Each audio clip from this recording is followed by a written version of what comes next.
Olá, meus amigos. Se há uma coisa que me tira do sério, é você ver um charlatão, um professor de história charlatão, comunista. Todo comunista é charlatão, todo socialista é um charlatão.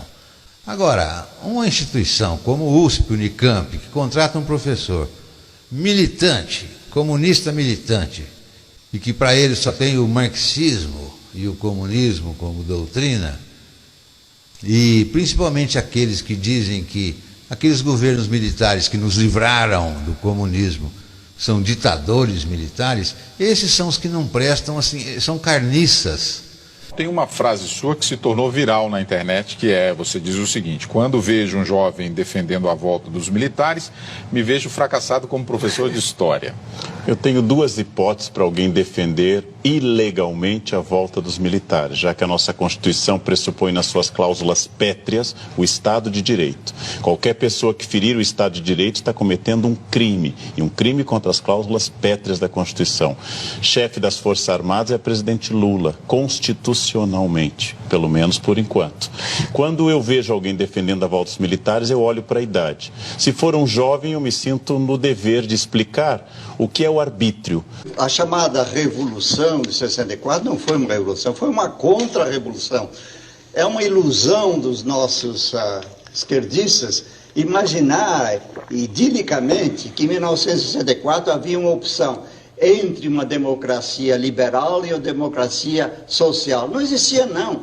O que é a cassação de direitos como o habeas corpus? O que foi um AI-5? Não, nós éramos pela ditadura.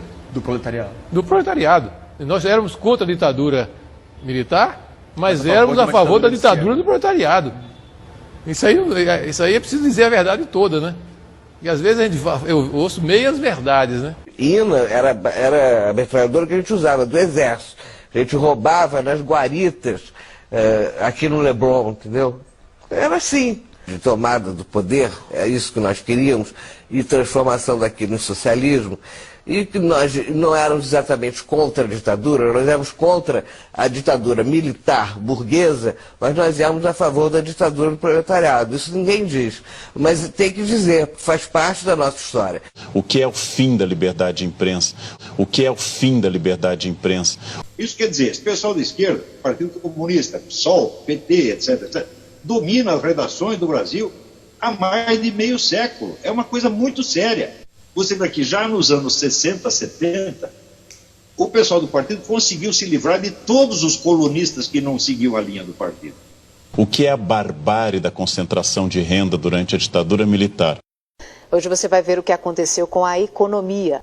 Com o regime militar veio o Programa de Ação Econômica do governo. O objetivo era a estabilização. Foram adotadas medidas como a correção monetária, a criação da caderneta de poupança e a inauguração do Banco Central. Castelo Branco faz reformas que vão dar bases para um crescimento econômico mais adiante. O Estado passou a investir em projetos de crescimento nas áreas das telecomunicações, construção de estradas, ampliação do sistema de geração e distribuição de energia elétrica. Uma era de grandes obras, a Ponte Rio-Niterói, a rodovia transamazônica e as usinas nucleares. Todas as ações visavam principalmente o aumento de investimentos estrangeiros no Brasil. A nova política permitia financiamento nacional às indústrias de outros países. Nesse período, os Estados Unidos e países da Europa ofereciam crédito fácil para o Brasil. O sistema financeiro foi reestruturado, o comércio mundial se expandiu. Entre 1968 e 1973, a economia brasileira teve crescimento de 11% ao ano. Nem esses economistas do governo acreditavam que aquilo fosse acontecer. O país cresceu, o país tornou-se a oitava economia do mundo. E se for uma pessoa de idade, eu atribuo a falta de memória que a idade pode estar provocando na pessoa. Pulou do 8º andar para a sacada do 7º para despistar a polícia que subia pela escada. Cortou a polícia, né? Foi também polícia civil. Cortou a polícia, desceu, chegou no hall, matou 2, né? Antes de morrer. Na verdade, não há como defender eticamente, moralmente, num plano mínimo de humanidade, uma intervenção militar. Nós tínhamos acabado de sair do Partidão em 67. Aí, em abril de 69, antes do sequestro do embaixador americano, a gente muda a linha. E quem escreve essa linha sou eu e o Franklin Martins. Então a TV Cultura, que é um antro de comunista, aquele Roda Viva e esses jornalzinhos dela diário aí, sabe, chega a dar nojo em urubu, em dragão de Komodo, né? Nós, intervencionistas, eles dizem que nós pedimos a ditadura militar, sabe? É muito importante lembrar que não se deve nunca questionar a democracia, deve-se aperfeiçoá-la. Mas o comunistinha da Unicamp, juntamente com a bancada do Jornal da Cultura, da TV2 Cultura, antiga TV2 Cultura de São Paulo, ele tem a verve, aquela peculiaridade típica dos comunistas, né? Eles te xingam do que são e o acusam do que fazem. Quer estragar um filho? Coloque ele na área de humanas, desses chiqueiros, dessas pocilgas que só tem comunistas. É uma opinião pessoal. Há uma categoria de pessoas, dando um conselho político hamletiano, que são as pessoas felizes. Essas pessoas felizes no Brasil seriam aquelas que acreditam profundamente, muitas pessoas acreditam, que a corrupção está a cargo de um partido. Eu seria uma pessoa feliz se a corrupção fosse exclusiva de um partido. Jamais vai citar o PT, evidente. E que bastaria tirar esse partido do poder para que o reino da justiça e da igualdade se instalasse no país. São pessoas muito felizes. São pessoas que substituíram cultos como do Papai Noel e do Coelhinho pelo culto da corrupção isolada. A ironia e o cinismo e essa lábia nojenta, típica deles, né? E a plateia adora, é aquela plateia de auditório de Xuxa. Então você pega essas universidades todas comunistas, área de humanas, estou falando. Aí eles fazem essas piadinhas, porque acreditar que só o PT é corrupto seria como acreditar no Papai Noel e no Coelhinho da Páscoa. Aí eles adoram, a plateia dá aquela risadinha de pessoas inteligentes. Eu estou dizendo aquilo que eu venho dizendo seguidas vezes em muitas manifestações, na televisão ou em textos, que a corrupção que Hamlet nota começa no leito da sua mãe na Dinamarca.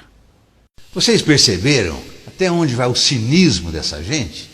Ele vai querer comparar um adultério à corrupção do PT. Fala, não, a mãe do Hamlet, ela cometeu adultério, isso é corrupção. Então o que tem o PT ser corrupto e roubar bilhões e bilhões e bilhões? Porque a mãe do Hamlet, ela traiu o marido no leito. Olha o cinismo dessa gente. A corrupção começa no recibo de dentista comprado para entregar um imposto de renda. A corrupção continua no atestado médico falso entregue pelo pai para justificar o filho, que apenas vagabundeou para a prova. Recibo de dentista falso, atestado médico falso, isso é um crime. Agora, isso não justifica que o PT promova o mensalão, o petrolão, o eletrolão, a Unicampião, esses carecão que fica tentando iludir o povo brasileiro, né, os menos informados, de que nós temos que nos conformar com a corrupção do PT, que ele jamais cita, né, porque o cara passa um recibo lá no dentista falso, um atestado médico falso. Vá te catar, tenha paciência. A corrupção continua em todos os lugares e apenas numa ponta do iceberg, como o último elemento da corrupção, ela chega a um partido, a um governo e a um poder. Coitadinho do PT, ele não tem culpa, ele é corrupto porque toda a sociedade é corrupta. Desde o tempo do Pero Vaz de Caminha, que ele veio para cá e assinou uma carta pedindo emprego para o filho dele, para o sobrinho dele, não é mesmo? Concorda, Karnal, com isso? A corrupção já está aí.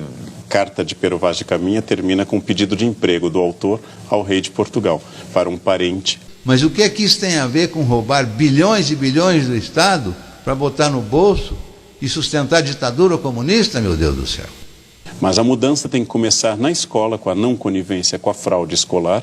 Um aluno colar ou assinar a presença para o outro, isso aí não justifica a corrupção do PT, professorzinho de história da Unicamp. A corrupção é histórica, é estrutural e ela não é do governo. Então essa conversinha de ficar iludindo os outros e justificando a corrupção desse governo que foi o mais corrupto da Via Láctea até hoje, dizendo que não, todo mundo é corrupto desde o Império Romano, desde não sei o quê. nós temos que aceitar. E ela não é do governo. Ela pertence a uma interpretação ética bastante difundida na sociedade e que envolve desde andar no acostamento, vim hoje da Unicamp, observando. Vai dar aula de história para tua mãe, para sua avó. A corrupção começa a andar pelo acostamento. Andar pelo acostamento é um crime de trânsito, não tem nada a ver com corrupção. Ninguém atravessa o acostamento para ir lá no Banco do Brasil pegar malas e malas de dinheiro e botar no bolso e roubar do Estado. E rouba de empresa estatal, porque de empresa privada ninguém rouba. Não é verdade? A não ser que a empresa privada tenha contrato, né, com o Estado, né, comunista do PT, do PSDB, seja qual for. São todas iguais, todas as empresas estatais, elas existem para que haja corrupção, sim. Nós temos uma diluição da ética, no sentido aristotélico do termo, que é bastante grave no Brasil, e a corrupção é, como diria o Barão de Tararé, a negociata, é o bom negócio para o qual não me convidaram. O dono da padaria não vai subornar o balconista para roubar dinheiro dele próprio, ou o dono do posto de gasolina vai subornar o frentista para fazer corrupção contra ele próprio. Isso é inadmissível. Corrupção é uma coisa ligada à grana e à empresa estatal. Há coisas que envolvem o Estado apenas. Ou seja, eu sou absolutamente ético e probo quando se trata de atacar o negócio que não me favorece. E quando me favorece, é um jeito, é uma maneira, é o meu jeitinho clássico.